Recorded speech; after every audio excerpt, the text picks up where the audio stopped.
Lesson 3 on the Psalms of Disorientation. These are the gut-wrenching Psalms that talk about the depth of human experience and the suffering we can endure, the misery we can go through, hardship that we encounter, enemies who oppose us, persecute us. These are the difficult ones.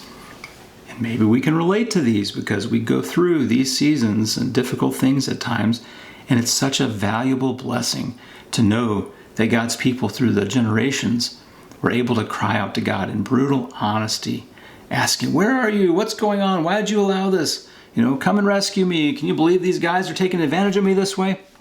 And God hears the cry, and He will deliver in His time and in His way. So let's talk about the Psalms of Disorientation. When life does not feel like shalom, when things feel upside down, and when you're not sure if you're going to make it, these are the Psalms for that season of life. A large percent of the Psalms, over half probably, are lament Psalms or Psalms of disorientation. Doesn't that tell you something?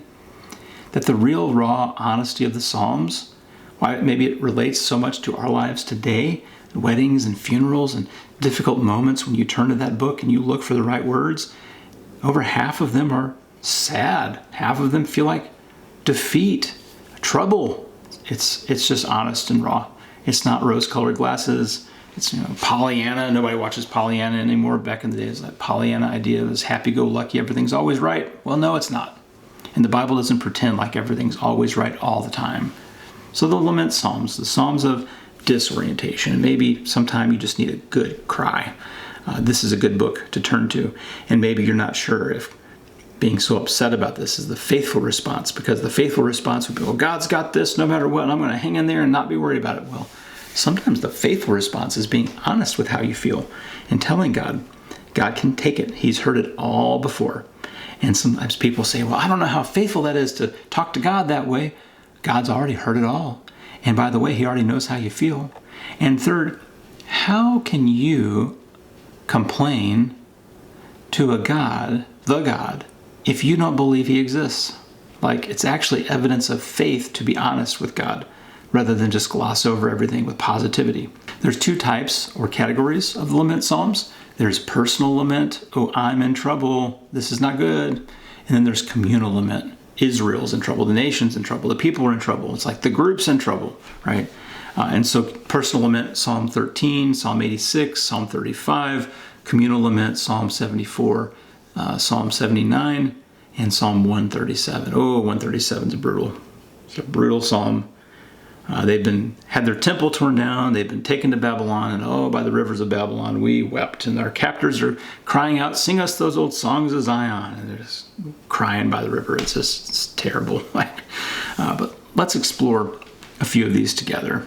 Psalm 13, a psalm of personal lament, a psalm of disorientation. I'd like for you to take a few moments and read that together, and then reread it together in another translation, and then if somebody or two would tell it in your own words. Go ahead and hit pause, take some time to do that.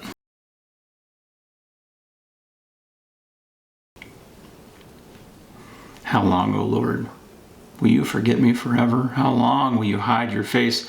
How long must I wrestle with my thoughts day after day with the sorrow in my heart?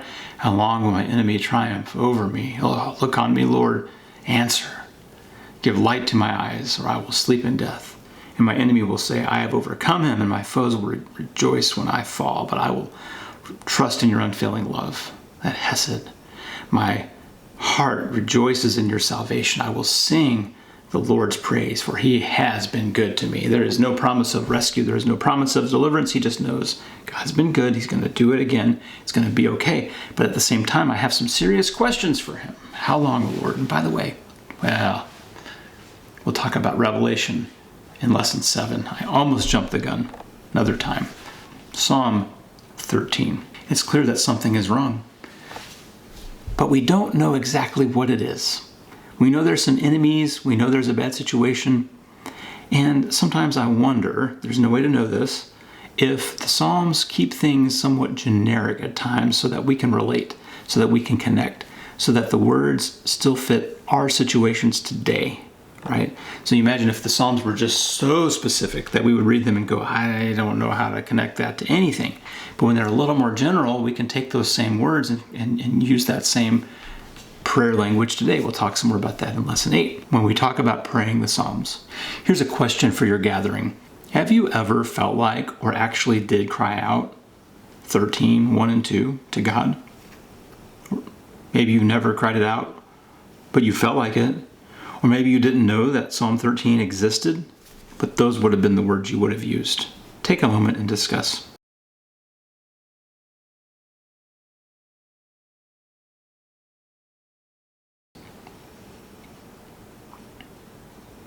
The psalmist is in deep despair. Things feel so helpless, crying out for an answer from God. And even though God doesn't give an answer in this psalm, the psalm ends on a note of trust. And that trust is based on past experience. God has done it before, implying he will do it again. And that reminds us that we can trust that God will do what he needs to do, whether we understand it or see it or know it or like it.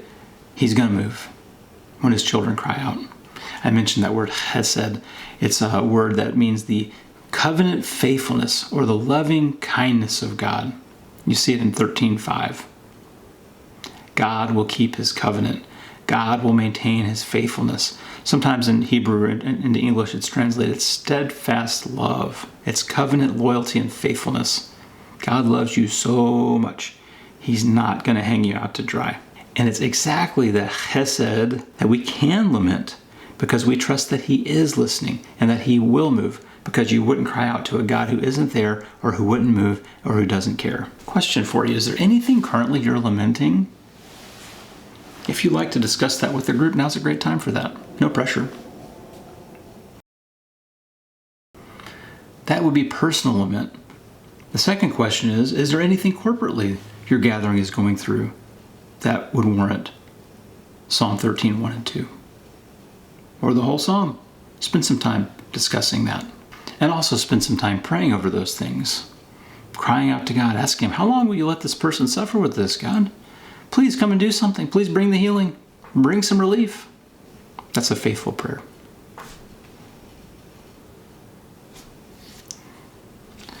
Psalm 74, Communal Lament. Take some time to read it again in another translation, and have somebody tell it in their own words.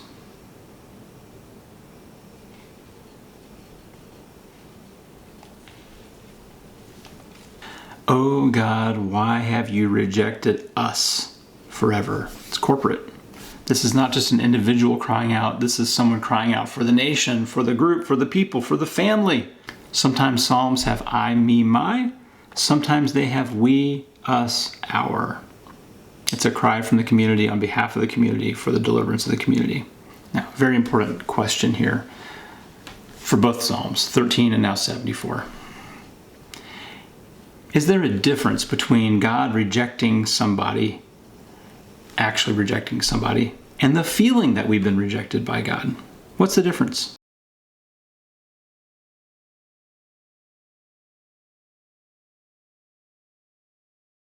Hypothetical question, don't need to spend time discussing it, but what kind of things might drive somebody to write a psalm like this? What could be going on in their world? As we read on in the psalm, we see it's probably about the destruction of Jerusalem. Not only is the temple gone, we're not hearing from God like we used to. God feels far away. We feel abandoned. The voice of God is far.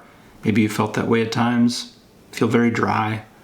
And the psalm ends with a cry for help. And maybe there's a prayer pattern in here for us. And we might pray a similar prayer structure to put on the screen here, like the big question, why haven't you helped? And then a call for remembrance, remember us, verses 2 through 3. And then reminding God of what took place, verses 4 through 8. Remember, God, what has happened to us. As if he didn't know, he knows, but it's important sometimes to say those things out loud. And then telling God why we're so concerned that we haven't seen him move. That's verses 9 through 11. And then verse 12, there's a turn to trust. So we've complained, we've reminded, we've expressed concern, and we're like, but we trust you, God, we trust you. And then we're gonna talk about your past deeds of faithfulness and power, because we're gonna remind you, hey, you've done it before. Remember when you did this and that? Hey, come show off again, right? And then finally, verses 18 through 23, a final plea for help. God, just please come help. Might be a great way to pray sometime when you don't know the way out. If there are things in your gathering that are lamentable on a corporate or even still a personal level, spend some time praying about that together and encouraging each other about that. And it may be something, if people are comfortable, to come and just put a hand on somebody's shoulder and say, just pray for them about that. Ask God to deliver them and to relieve them from that.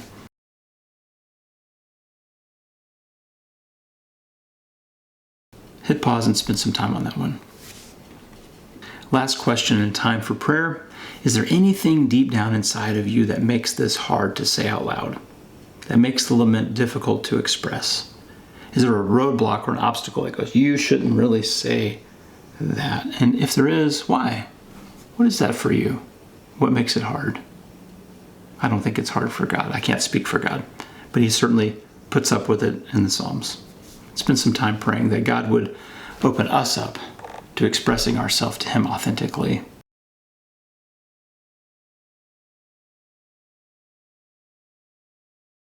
And that's it for Lesson 3 in the Psalms. See you in Lesson 4. We talk about new orientation.